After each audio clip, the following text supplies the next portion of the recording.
तो जैसे कहा जाता है कि जगन्नाथ मंदिर के ऊपर कोई पक्षी नहीं मंडरा था, लेकिन हाल में हमने देखा कि कई सारे चील मंडराए उस पे, एक झंडा लेकर के भी उड़ गया। और साथ ही हमने ये देखा कि पांडा जो वहाँ पंडास थे उनके बीच में बहस हुई, दिवालियों से भी रक्त निकला। तो क्या ये सब जो साइंस है ये सब इशारा कर रहे हैं कि अब अंत निकट है? देखिए, विज्ञान अपने रास्ता पर, शास्त्र अपने रास्ता जी। पर। अगर बात होता है श्री जगन्नाथ महाप्रभु के क्षेत्र के बारे में, श्री जगन्नाथ महाप्रभु के क्षेत्र वैकुंठ है जी। मर्त्य पर एक वैकुंठ स्थान है जहाँ प्रभु मानव लीला करते हैं, और स्वशरीर में भगवान आदि विष्णु सनातन श्री जगन्नाथ रूप में वहीं पर विद्यमान है, जो सारा ब्रह्मांड का परिचालना करते हैं, धरती का भी करते हैं। उनके क्षेत्र में जो संकेत है, ये संकेत के बारे में पहले से भविष्यमालिका शास्त्र में रचना था। आप अगर भविष्यमालिका पुराण को पढ़ेंगे जी, उस पुराण में स्पष्ट रूप में लिखा है, जब कलयुग का अंत होगा उसी समय श्री जगन्नाथ महाप्रभु के धाम से संकेत मिलेगा।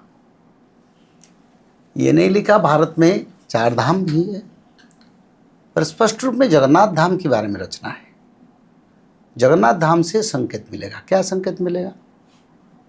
ना जगन्नाथ मंदिर के शिखर पर नील चक्र पर गिद्ध पक्षी बैठेगा, जगन्नाथ मंदिर का ध्वजा गिरेगा, कल्पवट का डालिया टूटेगा, मंदिर में भक्तों का मृत्यु होगा और जगन्नाथ मंदिर में खून का बूंद पड़ेगा। श्री जगन्नाथ का रत्न सिंहासन पर भी खून पड़ेगा। जब ऐसे संकेत होगा, तृतीय विश्व युद्ध संगठित होगा और विश्व में बड़ा विनाशकारी समय और सत्ययुग का प्रकाश का समय, मनुष्य लोग, भक्त लोग इसको अनुभव करेंगे।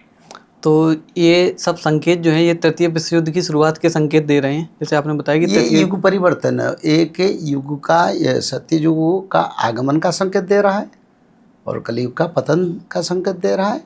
इसमें एक माध्यम है विश्व युद्ध और पंचभूत का प्रलय। अच्छा, तो एक माध्यम है जी। तो जैसे अभी विश्व युद्ध की बात आ रही है, तो जैसे अभी ईरान इजराइल का वॉर चल रहा है, एक तरफ रसिया यूक्रेन का वॉर चल रहा है, तो कहते हैं कि युद्ध जब होता है तो एक नियम होते हैं, कुछ उसको फॉलो करना होता है। लेकिन जैसे अभी इजराइल ने ईरान के ऊपर फॉस्फोरस के बॉम्ब गिरा दिए जो कि स्ट्रिक्टली मना थे, तो क्या हमारी भविष्यमालिका में ऐसा कुछ लिखा है कि जब भी युद्ध होंगे तो कोई भी नियमों का पालन नहीं होगा? हाँ, बिल्कुल ये लिखा है। जो विश्व युद्ध होगा वही युद्ध में लोग अपना बल और गर्व अहंकार का प्रमाण करेंगे। धर्म के आधार पर युद्ध नहीं होगा, कपट युद्ध होगा। जैसे महाभारत युद्ध में धर्म युद्ध हुआ था, ऐसे नहीं होगा। लोग अपना मनमानी, अपना गर्व अहंकार से युद्ध करेंगे और जितना गलत तरीका, गलत उपाय में विजय करने के लिए कोशिश करेंगे। तो ये शास्त्र में लिखा था।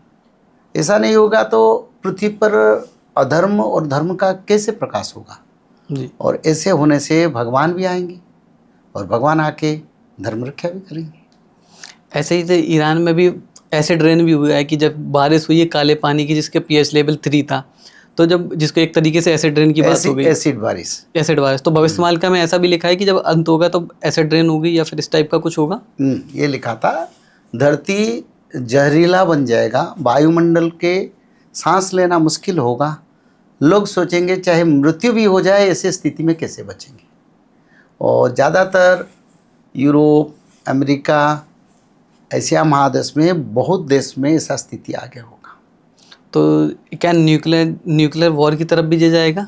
हाँ, न्यूक्लियर वार तो ऊँची फाइनल वार होगा ना। देखो, 2 वर्ल्ड वार हुआ है, एक 1914 में हुआ, एक 1939 में। वो 6 वर्ष चला। ये युद्ध होगा, ये 7 वर्ष चलेगा। अच्छा, ये लिखा हुआ है, कहता हूँ ना जी। तो ये जो युद्ध होगा ये एक फुल फेज्ड एटॉमिक वार होगा, ये निश्चित है। पर एटॉमिक वार होगा सही, पर भक्तों का भी उद्धार होगा। तो जैसे एटॉमिक वॉर होगा तो उसमें कुछ देश तो पूरी तरह तबाह हो जाएंगे, सभी देश इस चपेट में आएंगे। कुछ ऐसे देश होंगे सभी देश का वायुमंडल को इसका प्रभावित करेगा। मुख्य जो देश रहेंगे, अमेरिका जो विश्व शक्ति है, रसिया, अमेरिका मिड ईस्ट क्षेत्र और पाकिस्तान, चाइना, भारत। तो क्या जो भारत के जो नेबरिंग कंट्री हैं जो भारत पे अटैक करना चाह रहे हैं उन सब पर भी दिक्कत आएगी? भारत पर तो अटैक करने के लिए पहले से प्लान हो रहा है जी। और जब ईरान का युद्ध खत्म हो जाएगा फिर भारत के साथ वार करेगा पाकिस्तान। तो ये जो जैसे आपने बताया 7 साल चलेगा, तो क्या तृतीय विश्व युद्ध की शुरुआत हो चुकी है मालिका के तृतीय हिसाब विश्व से? युद्ध का वार तब से शुरू हुआ जिस दिन पाकिस्तान के साथ 2025 मार्च अप्रैल 7 तारीख को शुरू हुआ था ना, उसी दिन से।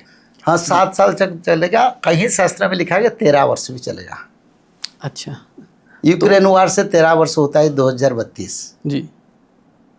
दोनों तो भी जैसे आपने बताया कि उसमें लिखा हुआ है कि 2032 से सतयुग की स्थापना हो जाएगी, तो अब वो देखिए ना, 7 साल ही है। यूक्रेन वार से ये 13 साल हो जाता है और पाकिस्तान इंडिया के वार से 7 साल होता है। दोनों ही मीट करता है समय को, ठीक है। समय और काल को। तो एक भविष्य मालिका की फेमस लाइन है कि 7 दिनों तक अंधकार होगा, तो ये कैसे पॉसिबल होगा? क्या सूरज उगेगा ही नहीं? ये लिखा है भविष्य शास्त्र में, उड़िया में लिखा है, 7 दिन जे अंधार लोबोल सूर्य न होइबे देखा, श्रृगाल कुकुर घरे पशि जीवे केही न पाइबे रक्षा। जय जगन्नाथ जय जगन्नाथ, संसारे पड़िब दुख लोबोल बिरजा देलेणी डाक, 64 जोगनी संगतरे घेनी संसारे पड़िब दुख। जय जगन्नाथ जय जगन्नाथ, हे जगन्नाथ उद्धार करो। यानी संसार में आपद पड़ेगा, 7 दिन सूर्य उदय नहीं होंगे, चंद्र उदय नहीं होंगे और उसी समय मनुष्य का भय से मृत्यु हो जाएगा। अच्छा। धरती एक ब्लैक होल बन जाएगा, क्योंकि सूर्य नहीं आएंगे तो किसी का आंखें को रोशनी नहीं आएगा तो आंखें भी खोलेगा नहीं किसी का, सब आंखें अंधेरा हो जाएगा। जी। तो उसी समय जंगली जीव जंतु घर में घुस के मनुष्य को भी मारेंगे, वो पागल हो जाएंगे और अंधेरा के कारण मनुष्य उसको रेस्क्यू नहीं कर पाएगा। उसी दिन अष्टदुर्गा, सप्तचंडी, सप्तसती चंडी, अष्टदुर्गा, सप्त मातृका, योगिनी माता भी घर घर में घुस के मनुष्य का संहार करेंगे, धर्मी को छोड़ देंगे, पापियों को मारेंगे। तो जैसे आपने बताया कि ये धर्मयुगी को छोड़ देंगे, तो जो कलयुग के बाद जो सतयुग आएगा वो कैसा होगा और उसमें कौन से लोग जीवित बचेंगे? सत्ययुग में 4-5 धर्म आचरण लोग करेंगे। सत्य, सोच, दया, दान। सोच, सभी को पवित्रता भाव, कामना वासना से दूर, पिता पुत्र कन्या भाई बहन का जो ज्ञान, और संसार में मन शुद्धि और शरीर शुद्धि करके मनुष्य रहेंगे, सत्यवाद करेंगे। संसार में सभी मनुष्यों के प्रति सभी का दया रहेगा, सभी जीवों के प्रति दया रहेगा, वृक्ष जगत के प्रति मनुष्य का दया प्रदर्शन होगा। वृक्ष भी बात करेंगे, चींटी भी बात करेगा, गौमाता बात करेगा, बंदर बात करेगा, बाघ भी बात करेगा, सभी जीव जंतु बात करेंगे। और दया और क्षमा, कोई भी गलत करे सबको क्षमा करेंगे, उसको फिर सहयोग करेंगे, सुजोग भी देंगे ताकि आगे वो ना करे और अच्छा इंसान बने। 4 पाद धर्म का आचरण सत्ययुग का युग बनेगा और उसी युग में सब सुखी बन जाएंगे, सब कृतकृत्य हो जाएंगे, आनंदित हो जाएंगे और आनंदित होंगे।